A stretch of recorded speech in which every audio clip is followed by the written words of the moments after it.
Екипата на утринската програма на Алфа телевизија, добро утро секое утро. Ова утро се јавува од просториите на книжарницата Или, која што се наоѓа во срцето на градот.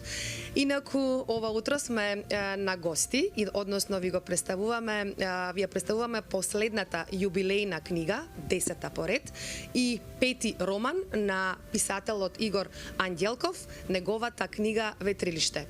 Излезена од печат на 5 ноември по повод неговиот роден ден и исто така едно полнолетство од пишувањето, 18 години од излегувањето на неговата прва книга. Добро утро, Игор, и ви благодарам што ова утро сме кај вас овде во книжарницата Или, да ја промовираме вашата книга Ветрилиште, која што промоцијата уште официјално не е направена, меѓутоа книгата е сепак излезена од печат. Вие би сакале малку читателите да ја запознаат пред да излезе промоцијата. Ветрилиште. Што значи овој наслов? Најпрво благодарам за поканата да бидам дел од утринската на ТВ Алфа. Секако кажавте, се што сакав да спојам во една точка, а тоа е 5 ноември, мојот јубилеен 50-ти роден ден, некако фино се наредија коцките како Тетрис. 10-та објава, 18 години полнолетство, 5-ти роман и дури еден пријател ме насмевна и вели бетер си од без навреда, нели, од Влав, Еверин, сакаш со една частовка да поминеш се во едно, да. Меѓутоа, мислам дека луѓето сакаат приказни и сакав се да спојам во една точка. Како се вели, кога ќе излезе романот, веќе не му припаѓа на писателот, туку им припаѓа на читателите, така што од 5 ноември наваму Ветрилиште им припаѓа на читателите, а за официјалната промоција најверојатно тоа ќе биде кон крајот на месецов или почетокот на следниот месец, бидејќи баш сакам нели дел од луѓето кои ќе дојдат на таа промоција, каде што ќе ја представиме книгата, веќе да имаат прочитано книгата и со нив да се развие една квалитетна и убава дискусија. Да. Насловот Ветрилиште? Насловот Ветрилиште е така интригантен. Книжевноста го дозволува тоа. Во едно интервју кажав, книжевноста е последното место каде што може и треба да се бара вистината. Ветрилиште произлегува нели од оној почесто употребуван збор од сите нас, ветрометина. Меѓутоа, баш поради тоа што се работи за книга, за литературен контекст, сакав насловот да звучи малку по деликатно. Ветрилиште е нели простор, место каде што застанувате и сте изложени на ветер и најчесто ви е непријатно. Сето тоа е поврзано со главниот лик во Ветрилиште, Борис, односно писателот, човекот кој е на прагот од своето зрела доба, и човекот кој се соочува со сите реминисценции, односно размислувања како дошол до таа точка, што му се случувало и што представува тој денес овде и сега.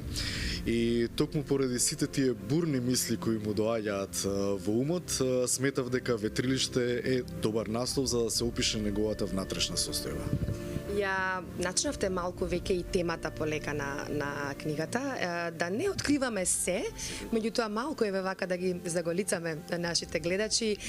Која е темата што обработува Ветрилиште? Значи, Ветрилиште зборува за главниот лик Борис или писателот. Веројатно една од главните линии која може да се следи читајќи оваа книга е бремето кое тој го носи со години, односно непрепознавањето на неговата уметност, конкретно на неговата литература. Тука се отвора една тема за наградите, која е прилично актуелна и во нашето општество. Доколку добиеш награда, тогаш си релевантен и важен, а доколку не, тогаш си никој и ништо. Борис смета дека воопшто не е така, меѓутоа, ете, да речеме дека тоа е една од главните линии која може да се следи во романот. Меѓутоа, книжевноста е многу значна, книжевноста има нели линии, леери кои читателите можат да ги следат и да се насочат по нив. Еден Умберто Еко нели вели дека книжевноста е наративна шума каде што секој ја бира својата линија на движење, може да се движи по џунгла, по еден непрегледен простор, а може да избере и некоја безболна патека и така сваќајќи ја книгата која ја чита.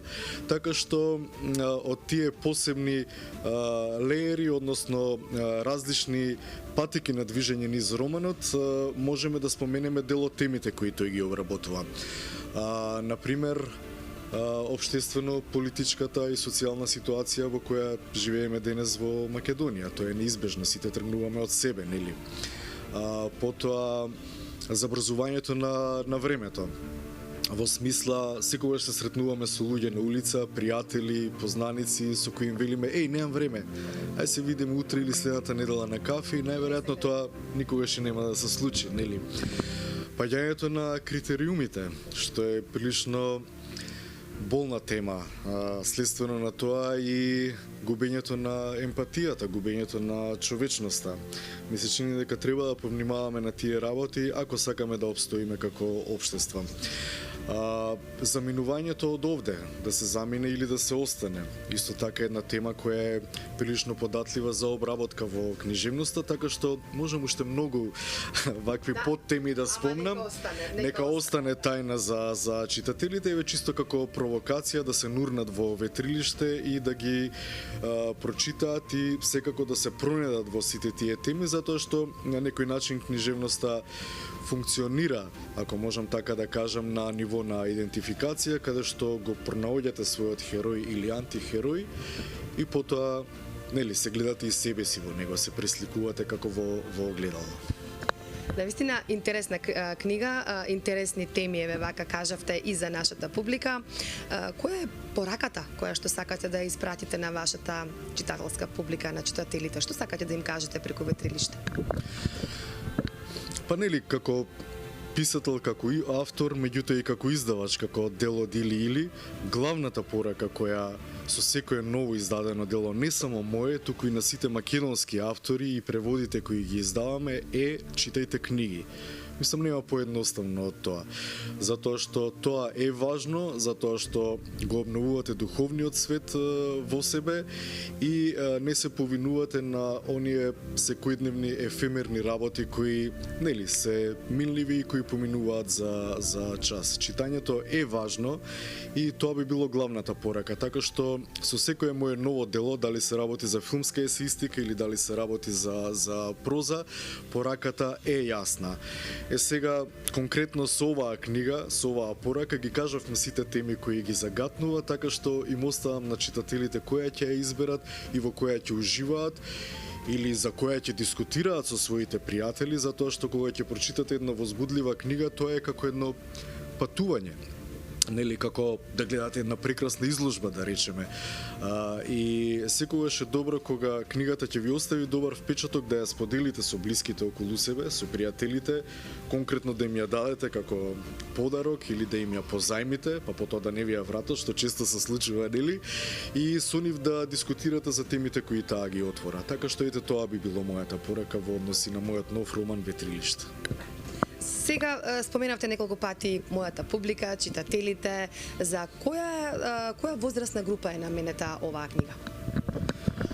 Како беше она од 7 до 77? Кажав дека сепак мојот лик внатре, а сега и на читателите, бидејќи книгата веќе не ми припаѓа на мене, таа е нивна, влегува во својата зрелост, во третото доба од животот, најверојатно условно малку по-искусните, да не речам по-старите читатели, би им било провокација ова да го читаат.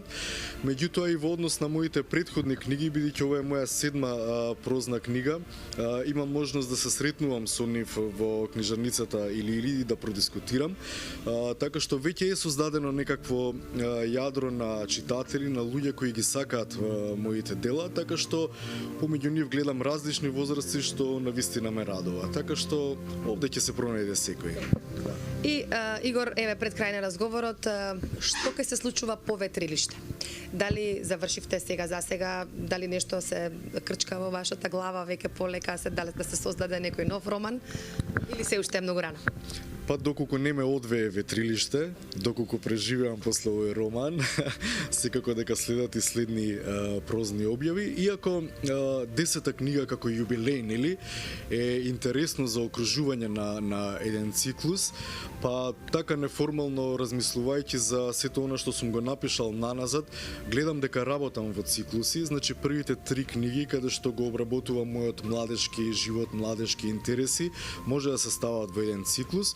Потоа следуваат 3 филмски книги каде што се занимавав со филмот, седмата уметност, мојата љубов, филмска есеистика и сето тоа. И последниве книги се некакво длабоко понирање и истражување на себе си, зошто сум овде денес, тука и сега и пишувам книги, зошто го правам ова. Така што еве ова е некаква врата за некаков можеби следен циклус каде што би обработувал поинакви теми. Така што не знам, оставам тоа да биде возбудливо дури и за мене. Благодарам. И благодарам и на вас.